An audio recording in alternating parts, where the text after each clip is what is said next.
Guys আজকে আমরা বানাবো হচ্ছে পকোড়া। তো আমরা দুজন আজকে পকোড়া বানাবো। চলো রেডি করা যাক সবকিছু।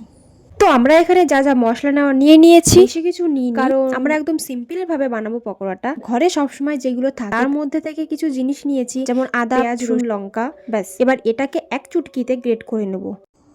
তো এই খুব ভালোভাবে গ্রেট করা কমপ্লিট। তারপর আমরা চিকেনটাকে পরিমাণে বেশি করার জন্য ছোট ছোট করে কেটে নেব। তো চলো এবার এটাকে এক চুটকিতে কেটে নেওয়া যাক।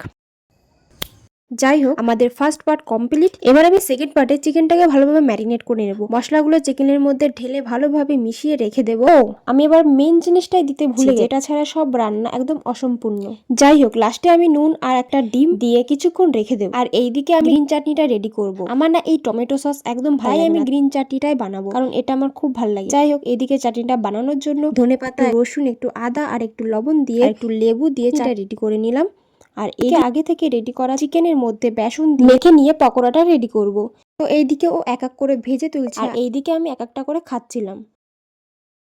টেস্ট করে কেমন হচ্ছে গ্রিন চাটনি।